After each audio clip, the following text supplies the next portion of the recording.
April 14th, 1945, 8 nautical miles off Peterhead, Scotland. 200 feet beneath the surface of the North Sea, Captain Lieutenant Carl Adolf Schlitt makes a decision that will seal the fate of 50 men. He's just 27 years old, the commander of U-1206, one of Nazi Germany's most advanced Type 7C submarines. The boat has been on patrol for exactly 8 days, its maiden combat voyage. In his pocket, like every submariner, Schlitt carries a coin. A good luck charm in the claustrophobic hell of submarine warfare, where 75% of U-boat crews never come home. Sailors cling to whatever superstitions might keep them alive. But today, luck runs out. The submarine hovers at depth while engineers tune the diesel engines. Schlitt excuses himself to use the head. It's a mundane moment, except nothing is mundane at 200 feet below the surface in a pressurized steel tube surrounded by enemy waters. He reaches for the flush mechanism, a coin-sized valve, chrome-plated. German engineering at its finest. One small turn. That's all it takes. What Captain Lieutenant Schlitt doesn't know is that this single action, this flip of the proverbial coin, will trigger a catastrophic chain reaction. Seawater will blast through the pipes at 7 atmospheres of pressure. The battery compartment will flood. Chlorine gas will fill the submarine. He'll be forced to emergency surface directly into the sights of British patrol aircraft. 4 men will die. 46 will become prisoners of war. And U-1206 will sink to the bottom of the North Sea. The statistics tell the brutal truth. By April 1945, Germany had lost 783 U-boats, over 30,000 sailors killed, a 70% fatality rate, the highest of any military branch in the entire war. For those still serving, assignment to a U-boat wasn't just dangerous, it was a death sentence. U-1206 is equipped with every advantage German engineering can provide: snorkel breathing apparatus, advanced sonar countermeasures, torpedoes that can strike from impossible depths. And yes, the latest innovation, a high-pressure toilet system that can flush at 200 feet below the surface. It's this last innovation, this marvel of German ingenuity, that's about to become the submarine's executioner. Because what Schlitt doesn't know, what none of them know, is that sometimes your lucky coin lands on the wrong side. To understand how a toilet becomes a weapon of mass destruction, you need to understand the problem German engineers faced for 30 years. Since World War I, submarine toilets operated on a simple principle. Human waste went into a septic tank. When the submarine surfaced, the crew pumped the tank overboard. Simple, reliable, and completely inadequate. The limitation was depth. Septic tanks only worked near the surface where external water pressure was manageable. But by World War II, U-boats routinely operated at depths of 150 to 200 feet to evade sonar detection. The deeper they dove, the longer they had to hold their waste. With 50 men aboard, eating, drinking, and living in a space barely larger than a city bus, the septic tank became a critical vulnerability. Do the math. 50 men, 3 meals a day, weeks at sea. The Type 6C submarines measured just 220 feet long with a beam of 20 feet. Every cubic foot of space mattered. The septic tank consumed valuable room that could hold extra torpedoes, food supplies, or battery capacity. Worse, surfacing to empty the tank exposed the submarine to enemy aircraft and surface ships. In 1943 alone, Allied forces sank 237 U-boats. Many were caught during routine surface operations. The Battle of the Atlantic was reaching its climax. German U-boats had sunk over 3,500 Allied merchant ships, 14.5 million gross tons of shipping, but the tide had turned. New Allied tactics, convoy systems, improved sonar, long-range patrol aircraft, and breaking the Enigma code transformed the hunters into the hunted. By 1944, U-boat losses exceeded new construction. Grand Admiral Karl Dönitz, commander of the U-boat fleet, desperately needed any advantage to keep his wolf packs effective. The German High Command convened engineers at the Schickau-Werke shipyard in Danzig. The directive was clear: eliminate the septic tank limitation. Create a system that allowed submarines to flush waste at combat depths. Free up interior space. Reduce surface exposure. Every major German engineering firm submitted proposals. The consensus among naval architects was unanimous: it's impossible. The physics don't work. At 200 feet, external water pressure reaches 7 atmospheres, 103 pounds per square inch. Any valve open to the sea would instantly flood the submarine. One engineer calculated that seawater would blast through a toilet opening with enough force to knock a grown man across the compartment. The stakes couldn't be higher. Admiral Dönitz put it bluntly in a 1943 strategic memo: every hour our boats spend on the surface is an hour closer to annihilation. Every man-hour wasted on waste management is time stolen from hunting Allied convoys. Solve this problem or concede the Atlantic. Failed solutions littered the design tables. Compressed air ejection systems proved too noisy. The sound gave away submarine positions to sonar operators. Chemical breakdown toilets created toxic fumes that endangered crews. One prototype system required so much mechanical maintenance that submarines returning from patrol reported spending more time fixing toilets than torpedoes. The expert consensus remained firm. The best approach was improving the existing septic system. Make tanks slightly larger. Develop faster pumping mechanisms. Accept the surface exposure as an unavoidable risk. Any attempt to create a deep water flushing system would be over-engineered, failure-prone, and dangerous. But in the spring of 1943, a team of engineers in Hamburg believed they'd cracked it. Their solution: a high-pressure valve system using compressed air to equalize pressure before opening the external port. It was elegant, revolutionary, and according to every naval expert who reviewed the blueprints, borderline insane. One senior Kriegsmarine officer's assessment was captured in the shipyard records. This is asking for disaster. We're putting the most dangerous pressure differential in the submarine in the hands of sailors after they've eaten bad herring. What could possibly go wrong? By March 1944, despite the objections, the first high-pressure toilet systems began installation on late-model Type 7C submarines. U-1206 was one of them. Kapitän Lieutenant Karl Adolf Schlitt wasn't supposed to be a submarine commander. Born in Kiel in 1918, Schlitt joined the Kriegsmarine in 1937 at age 19. His service record shows a pattern: competent but unremarkable.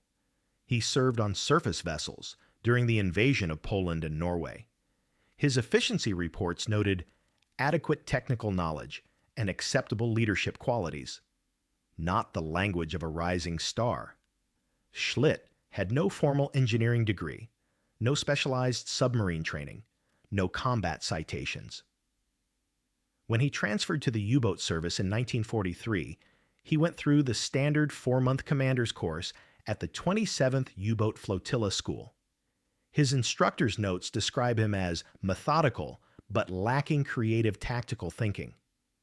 By July 1944, when Schlitt received command of U-1206, the situation was desperate. Germany was running out of experienced submarine commanders. The casualty rate saw to that. Men with far less qualification than Schlitt were being pushed into command.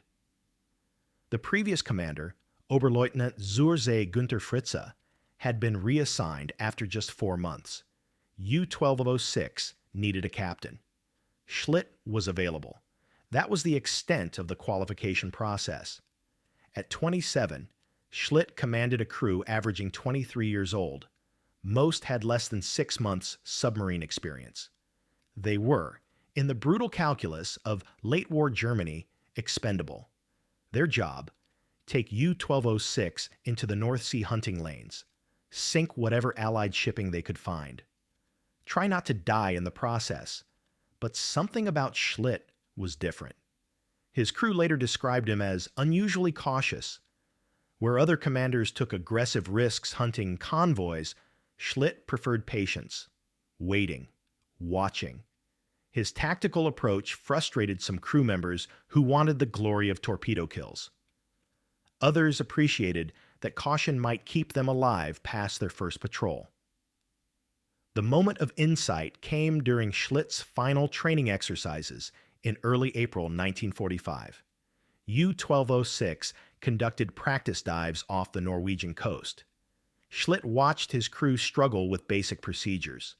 They fumbled with torpedo loading, hesitated during dive sequences, made mistakes that would be fatal in combat, and he saw them struggle with the new high-pressure toilet system.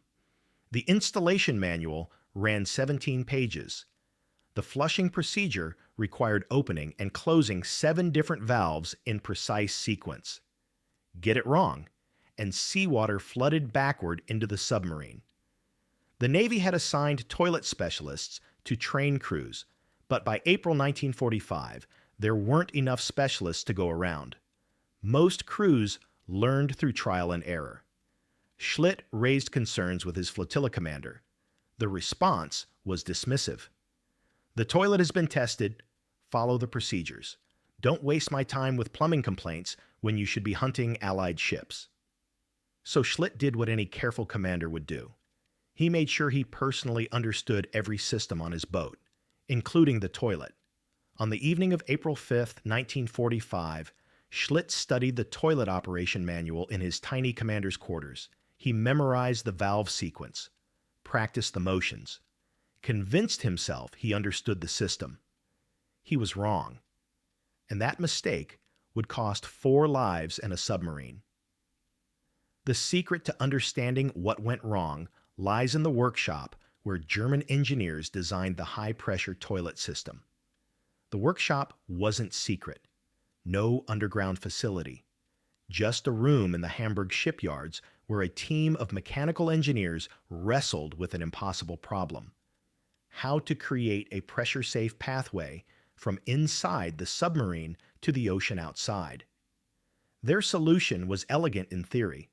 Install a small pressure chamber, essentially an airlock, between the toilet bowl and the external discharge port. The process worked in stages. First, close the internal valve. Second, use compressed air to pressurize the chamber to match external water pressure. Third, open the external valve. The waste exits into the ocean.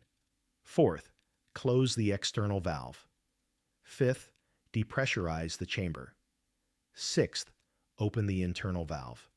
7 valves, 17 steps, all performed in the correct sequence while sitting on a toilet in a submarine at 200 feet below the surface.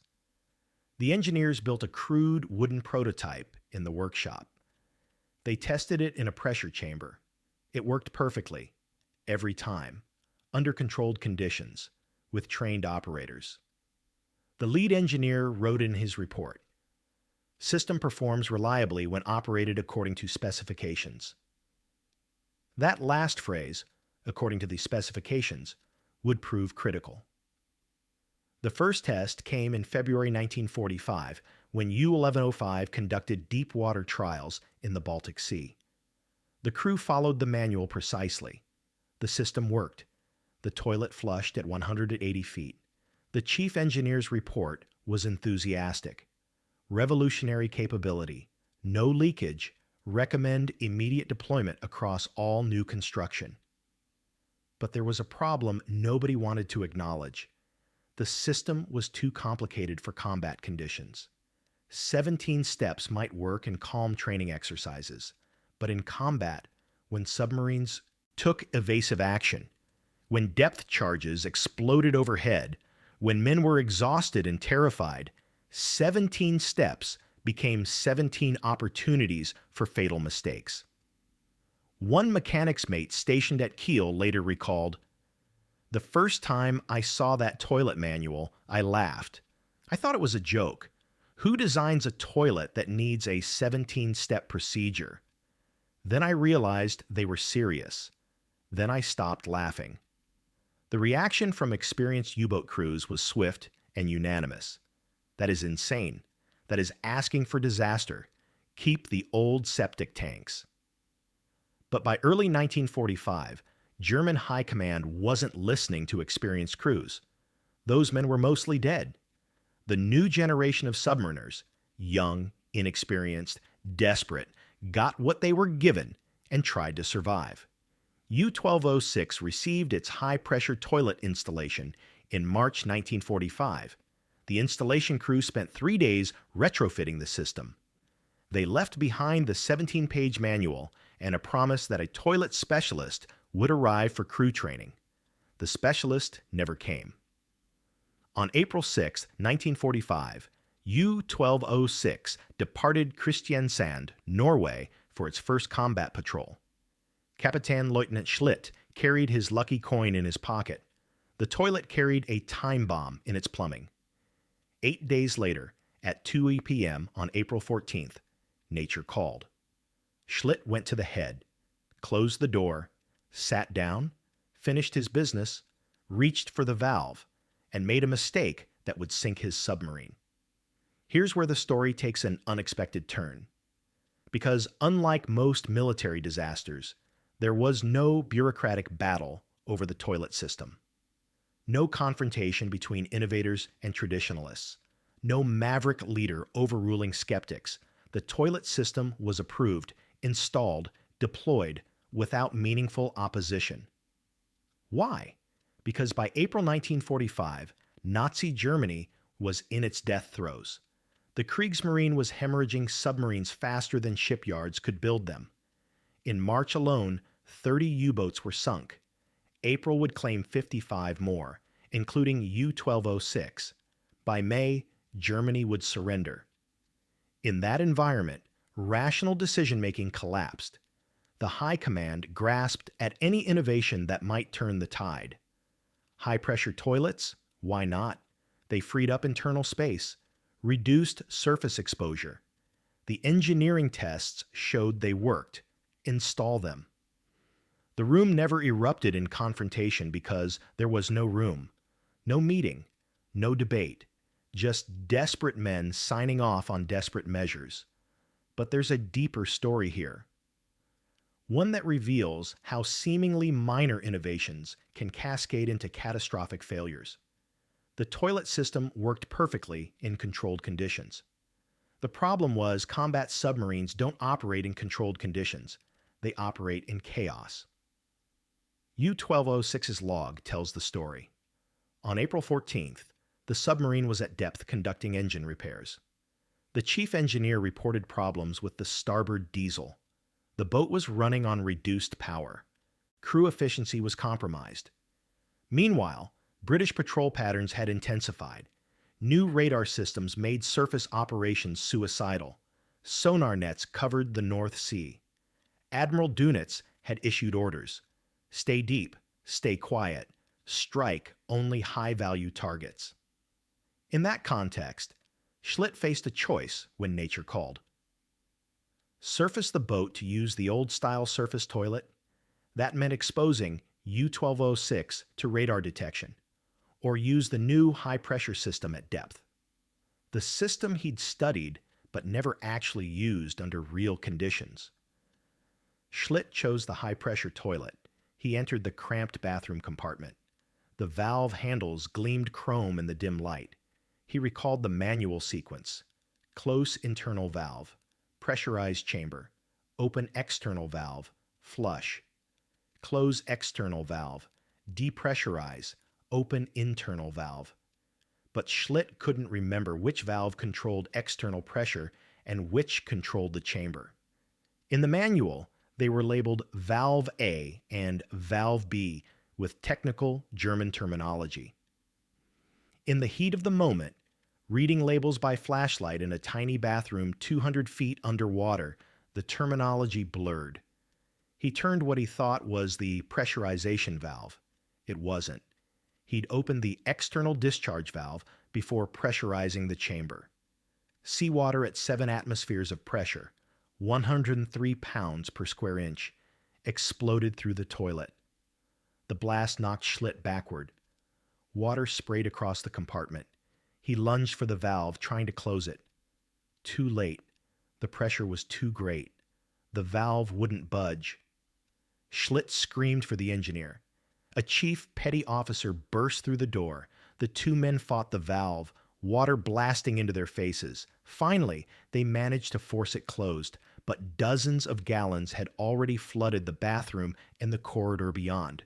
And that water was draining through the deck, grating into the compartment below. The battery compartment. If you're finding this story as fascinating as I am researching it, hit that subscribe button.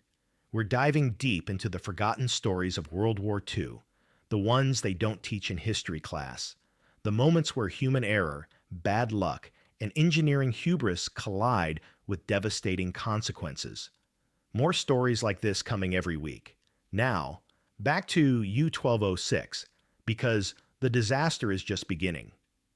The Type 7C submarine stored its massive battery banks beneath the head and forward compartments. These weren't household batteries. They were industrial-grade lead-acid cells, each one the size of a small refrigerator. 44 cells arranged in series providing 7,400 amp-hours of power. Enough electricity to run the submarine's electric motors for hours when submerged. Lead-acid batteries have one critical vulnerability: seawater. When saltwater contacts battery acid, it triggers a chemical reaction producing chlorine gas. The same chlorine gas used in World War I trench warfare. Colorless, heavier than air. Toxic at concentrations as low as 15 parts per million. At higher concentrations, like what was now building in U-1206's battery compartment, exposure causes pulmonary edema, asphyxiation, and death within minutes. The battery room alarm shrieked. Crew members in the forward torpedo room smelled it first, that distinctive sharp, burning odor. Then they started choking. Schlitt stood in the flooded bathroom, water still ankle deep, and realized what he'd done. The next 15 minutes would determine whether 50 men lived or died. Kapitän Leutnant Schlitt splashed through the flooded corridor to the control room. His chief engineer met him halfway, eyes wide with panic. "Batteries are flooding. Chlorine gas in the forward compartments. We have minutes before concentration reaches lethal levels." The testing data was clear. German submarine engineers had run experiments on chlorine gas exposure after World War I gas attacks. At 430 parts per million, humans die within 30 minutes. At 1,000 parts per million, death occurs in minutes. The battery acid reaction in U-1206 was producing concentrations well above 1,000 parts per million in an enclosed space, with nowhere for the gas to disperse. Crew members in the forward torpedo room were already showing symptoms: coughing, burning eyes, respiratory distress. The torpedo loading team abandoned their stations and retreated aft. The gas, being heavier than air, sank through the decking, spreading through ventilation systems designed to circulate air throughout the submarine. Schlitt faced an impossible calculation. The submarine was 8 nautical miles from shore, 200 feet deep. Surrounded by British patrol zones, RAF Coastal Command conducted constant sweeps of these waters. Surface ships patrolled shipping lanes. U-boats caught on the surface rarely survived more than minutes before being spotted and attacked. But staying submerged meant certain death from chlorine gas poisoning. "Blow all ballast tanks," Schlitt ordered. "Emergency surface. All hands prepare for surface action." The control room crew sprang into motion. Compressed air roared through pipes, forcing water from ballast tanks. U-1206 shuddered. The depth gauge needle spun counterclockwise. 200 feet, 150 feet, 100 feet. But the submarine was sluggish. The battery flooding had added tons of seawater weight. The boat wasn't rising fast enough. "Fire all bow torpedoes," Schlitt commanded. It was a desperate move. Each torpedo weighed 1.6 tons. Firing all four would jettison over 6 tons of weight from the bow, helping the submarine breach the surface faster. But it also meant abandoning their only weapons. U-1206 would surface defenseless. The torpedo officer didn't hesitate. Torpedoes 1 through 4, fire. 4 pneumatic explosions. 4 G7E electric torpedoes shot from their tubes, leaving trails in the dark water. The submarine lurched upward, suddenly light in the bow. 50 feet, 25 feet. U-1206 broke the surface at 2:17 p.m. on April 14, 1945. The forward hatch blew open. Fresh air rushed in. Crew members stumbled onto the deck, coughing, gasping, desperate to escape the gas-filled interior. Schlitt climbed to the conning tower. He scanned the horizon with binoculars. Blue sky, scattered clouds, calm seas, and 3 miles to the east, banking toward them, 2 RAF patrol aircraft.